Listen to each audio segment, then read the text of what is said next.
One two one scoop में आपका स्वागत है। दर्शकों, आज हमारे बीच इकबाल मेमन ऑफिसर मौजूद हैं। ऑफिसर एक ब्रांड है आपका, आपने इस ब्रांड में शर्ट्स की कंपनी में काफ़ी तरक्की की है। एक तिजारत पेशा है आपने अपने बिजनेस में तरक्की की है। उसके साथ साथ आप ऑल इंडिया मेमन जमात के वाइस प्रेसिडेंट हैं और WMO के फाउंडर सेक्रेटरी रह चुके हैं। इंडिया चैप्टर के WMO इंडिया चैप्टर के फाउंडर सेक्रेटरी रह चुके हैं। बहुत से सोशल फील्ड में आप काम कर रहे हैं, जमात को लेकर, देश को लेकर और तिजारत को लेकर। तो आइए आज ऐसी शख्सियत से हम बात करते हैं। इकबाल मेमन साहब, आपका हमारे स्टूडियो में बहुत बहुत स्वागत है आपका। आप मेमन जमात से जुड़े हैं, बड़ी जिम्मेदारियां आप निभा रहे हैं। तो आपकी जो जमात है ये किस तरह के काम करती हैं? नहमदु व नसल्ली अला रसूलिल करीम, अम्मा बाद, बिस्मिल्लाहिर रहमानिर रहीम। मैं ऑल इंडिया मेमन जमात फेडरेशन का वाइस प्रेसिडेंट हूँ और इसके सदर जो हैं वो डॉक्टर नासिर फुलारा साहब हैं। 1972 में पूरे हिंदुस्तान की जितनी मेमन जमात, उस वक्त मुझे लगता है कि 250 कुछ जमातें थी, उसको तमाम को एक प्लेटफॉर्म पर किया गया और ये ऑल इंडिया मेमन जमात फेडरेशन की नींव डाली गई। आज तकरीबन उसके अंदर 500 मेमन जमात इसके अंदर जुड़ गई है। पूरे हिंदुस्तान में मेमन बरादरी बहुत सारे सूबों में बसती है और वहाँ पर वो अपने भलाई बहबूद के लिए वहाँ पर वो काम करते हैं। और उनकी जो फेडरेशन है, जो मिल करके जो फेडरेशन बनी है, ऑल इंडिया मेमन जमात फेडरेशन है, इसके अंदर हम भलाई का, बहबूदी का, मेमन बरादरी का काम करते हैं। और इसका फ़ायदा जो है न सिर्फ मेमन बरादरी मगर दीगर बरादरी को भी इसका फ़ायदा हम पहुंचाते हैं। ख़ास करके हाउसिंग का काम हम अंजाम देते हैं। इसमें मेमन बरादरी के वो लोग जो झोपड़ों में रहते हैं, किराए के मकान में रहते हैं, शहर के ऐसे इलाके में रहते हैं जहाँ पानी वगैरह भरता है या आमद व रफ्त की तकलीफ़ है, उन लोगों को शहर में बसाना, कॉलोनियाँ बनाना, उन लोगों को कारोबार पे पाँव पे खड़ा करना, ये बेसिकली काम ये इससे शुरुआत हुई। और उसके बाद दूसरा एक काम हम जो ऑल इंडिया मेमन जमात फेडरेशन का करते हैं वो मेडिकल का काम करते हैं। ऑपरेशन वगैरह के लिए, हॉस्पिटलाइज जो होते हैं उसके लिए हम लोग मेमन बरादरी के जो मरीज़ हैं उसको हम फंड मुहैया करते हैं। इसके अलावा होनहार बेटी का हमारा एक कोर्स है, वो कई मेमन बरादरी की जमातों के शहरों के अंदर ये चलता है कि बच्चियों को किस तरह हुनर सिखाना, बच्चियों को किस तरह तालीम देना। ये होनहार बेटी का एक जो बच्ची है वो अपने घर के अंदर या ससुराल में जाए तो किस तरह उसका रहन सहन एक स्टैंडर्ड हो, इसकी एक महीने का एक कोर्स होता है जो छुट्टियों के अंदर हम लोग कई कोर्स, हमारे लगभग 12 सेंटर ऐसे हैं कि हम उसके अंदर चलाते हैं। यूथ को आगे लाने के लिए, यंग को आगे लाने के लिए हम लोगों ने यूथ विंग बनाई है। जो यूथ ऑल इंडिया मेमन जमात फेडरेशन, ऑल इंडिया मेमन जमात जहाँ जहाँ है वो यूथ हमारे साथ जुड़ रहे हैं। साथों साथ एक महिलाओं की लेडीज़ विंग हमारी है जो औरतों को, बच्चों और कॉलेज की स्टूडेंटों को जमा करती है। वहाँ जमातों के अंदर यूथ विंग की हम लोगों ने स्थापना की है और औरतें जो हैं वो एक प्लेटफॉर्म पर आती हैं और उनको हम गाइड करते हैं कि किस तरह अपने घर गृहस्थी के अंदर अपने बच्चों को ज़्यादा से ज़्यादा ऊंचे से ऊंची तालीम दी जाए। ये इस तरीके की महिलाओं के अंदर हम लोग जागरूकता लाने की कोशिश कर रहे हैं। ये तालीम की आपने बात की कि मेमन जमात तालीम के फील्ड में तालीम को लेकर या फिर बच्चों को अपलिफ्टमेंट के लिए स्कॉलरशिप वगैरह पे किस तरह के काम करती है? मेमन जमात की दूसरी एक संस्था है एजुकेशन मेमन वेलफेयर सोसाइटी जी, जो 8000 बच्चों को लगभग 10 करोड़ रुपए की सालाना इमदाद मुहैया करती है, जिसके हम फाउंडर मेंबर हैं। और वो अलग एक सोसाइटी है, वो भी अल्हम्दुलिल्लाह बहुत अच्छा काम करती है। एक नाथानी चैरिटेबल ट्रस्ट है जो हायर एजुकेशन के लिए सालाना 10 करोड़ रुपया मेमन बरादरी को जो अगर फॉरेन भी बच्चा अगर जाना चाहता है पढ़ाई के लिए तो उनकी इमदाद उस इदारे से होती है। जी, अगर कोई बच्चा ये इमदाद हासिल करना चाहे तो क्या प्रोसीजर होता है उसका, कैसे आप ऑनलाइन उसके फॉर्म हैं, ऑनलाइन फॉर्म अपलोड करके फॉर्म भर करके यहाँ पर भेजा जाता है और उसके बाद उसकी स्क्रूटनी होती है, उसकी जांच होती है, उसकी इंक्वायरी होती है, पूरे डॉक्यूमेंट्स कॉलेज के डॉक्यूमेंट्स, उसकी मार्कशीट वगैरह अगर भेज करके अगर लगता है, पूरी टीम है, अगर लगता है कि ये बच्चा ज़रूरतमंद है और आगे पढ़ाई कर सकता है तो उसको पूरी इमदाद मुहैया की जाती है। जी, सोशल वर्क के साथ साथ अल्हम्दुलिल्लाह आपने तिजारत में भी एक तरक्की की है, एक ब्रांड को आप ब्रांड के नाम से आप पहचाने जाते हैं। तो ये आपके जहन में इस तरह का काम शुरू करना कब आपके जहन में आया, कैसे आपने इसकी शुरुआत की? बॉम्बे में मैं आया 72 में, तो मेरी पोजीशन बहुत खस्ता थी और एक वक्त ऐसा था कि मेरे खीसे में 4 आने नहीं, आखिरी 4 आना 2 दिन के भूख के बाद में वो 4 आने से मैंने कुछ रोटी वगैरह ली और अपना पेट भरा और वो आखिरी 4 आना मेरे पास थे।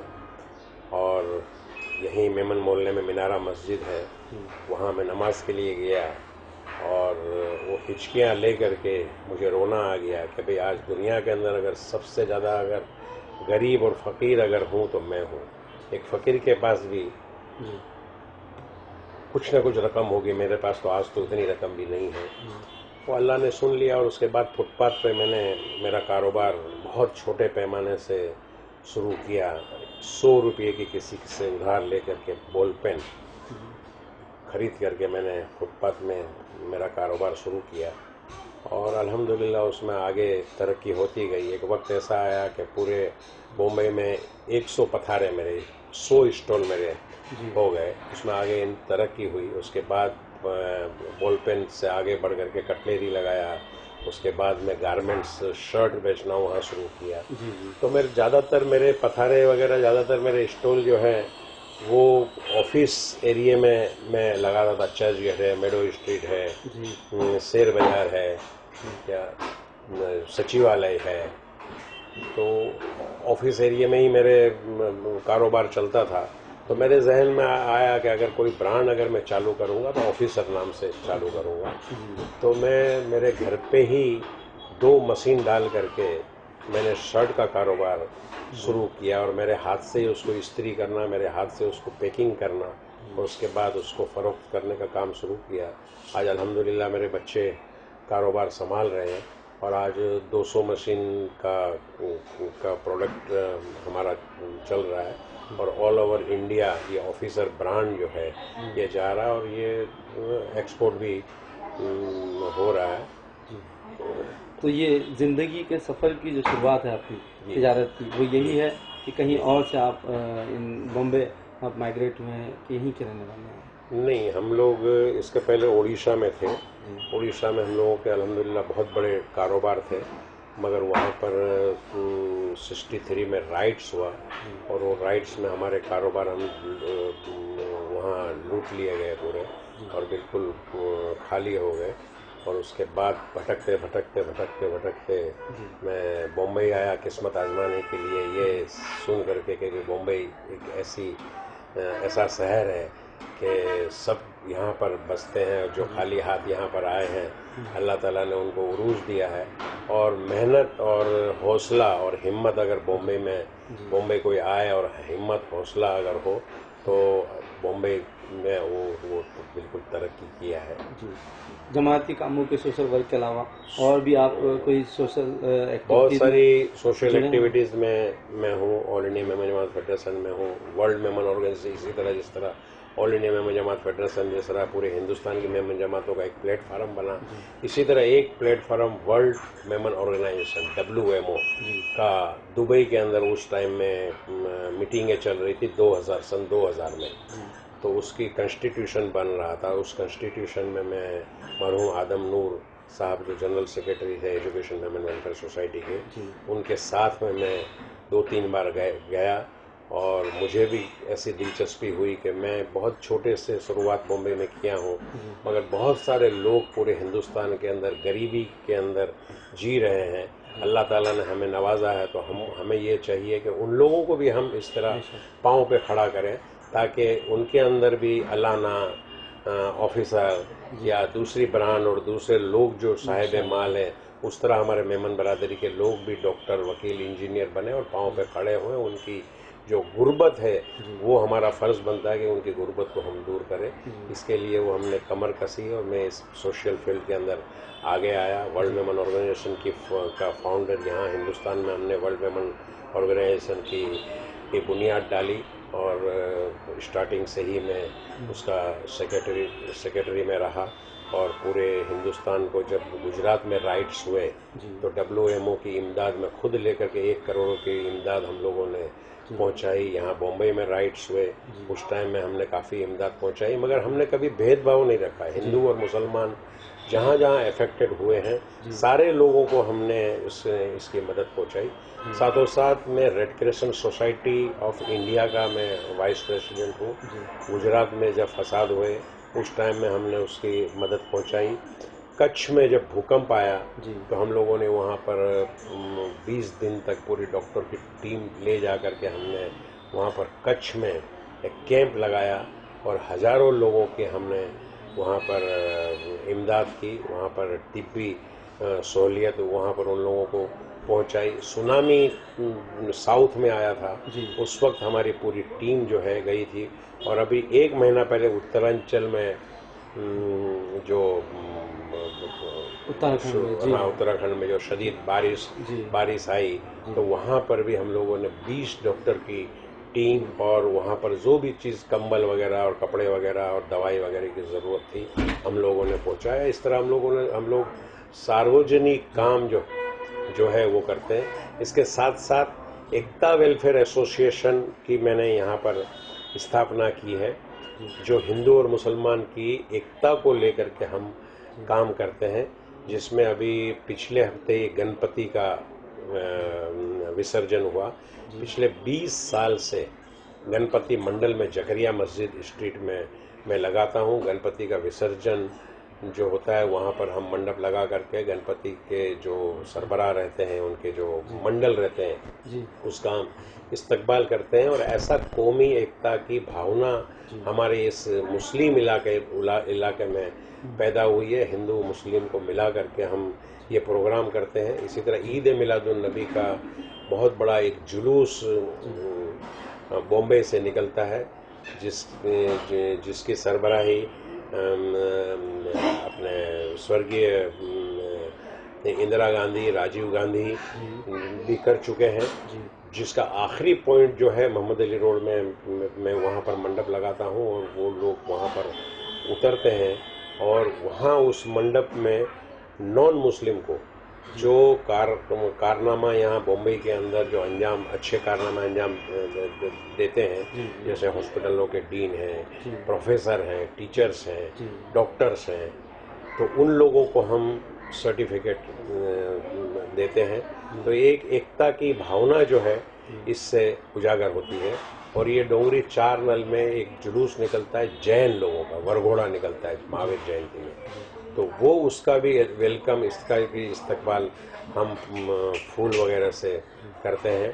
तो ये एकता की पूरे हिंदुस्तान में ये हमने एक शुरुआत की है और ये हमारी कमेटियाँ इस तरह एकता वेलफेयर जो है वो बहुत आगे बढ़ रही है। साथों साथ मैं गारमेंट एसोसिएशन का प्रेसिडेंट हूँ, जिसमें 32 एसोसिएशन है और 36,000 कारखाने हैं जो टैक्सेस वगैरह की जो सरकारी स्कीमें वगैरह को नाफिज करना और टैक्स वगैरह जो आता है उसकी लड़त करना, उसके उस जो कारोबार की हिफाजत रहे, और ये सब चीज़ों के लिए हम लोग संघर्ष करते हैं। ये ज़िंदगी के इस सफ़र में जो आपने इतना स्ट्रगल किया है, तो ऐसे कुछ लोग होंगे जिनसे आपको प्रेरणा मिली होगी और जो आपको बहुत याद आते होंगे, आपके साथ होंगे, या आप जो साथ नहीं रहे हों, ऐसे कौन से लोग हैं स्कूप के मेमन दुनिया के दर्शकों को बताइए। सबसे पहले तो मैं मेमन बरादरी के टच में आया बाबा कौम Yusuf Patel, education Memon welfare society के वो प्रेसिडेंट थे।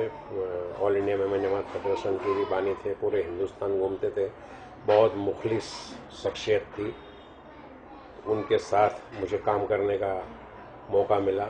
उसके बाद मरहूम आदम नूर साहब के साथ में मैं काफ़ी सफ़र किया, उनसे भी मैंने बहुत कुछ सीखा।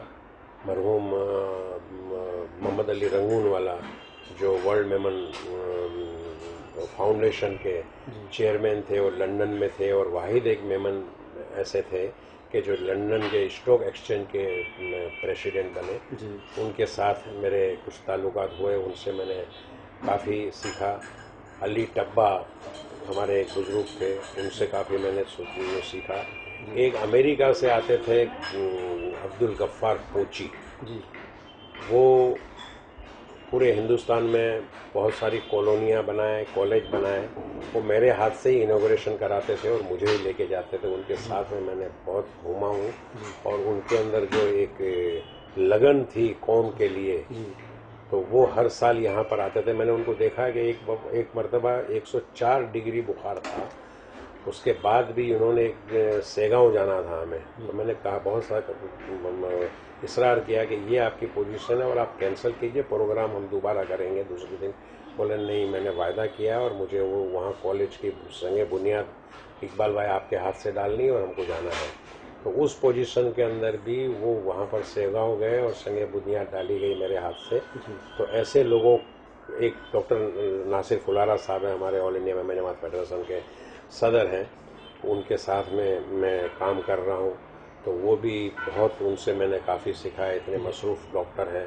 उनके साथ से बाकी बहुत सारे ऐसे मेरे दोस्त ब्रदर हैं जो सोशल फील्ड के अंदर, मैं उनसे बहुत कुछ सीखा हूँ, बहुत कुछ हासिल किया हूँ। और एक मिसाल राह मेरे लिए वो लोग हैं कि उनकी जो कुर्बानियाँ हैं, तो मैं ये चाहता हूँ कि कुछ हमारे अंदर इस तरह ऐसी कुछ कुर्बानियाँ हम भी कुछ दे पाएँ, कौम के लिए कुछ काम कर पाएँ, कि लोग हमें याद करें और हमारी दुनिया के साथ साथ आखिरत भी हमारी संवर जाए। ये थे इकबाल मेमन ऑफिसर, जो अपनी ज़िंदगी की कामयाबी के राज बता रहे थे कि हिम्मत, लगन, मेहनत, अल्लाह पे यकीन आपकी ज़िंदगी की कामयाबी की राह बन सकती है।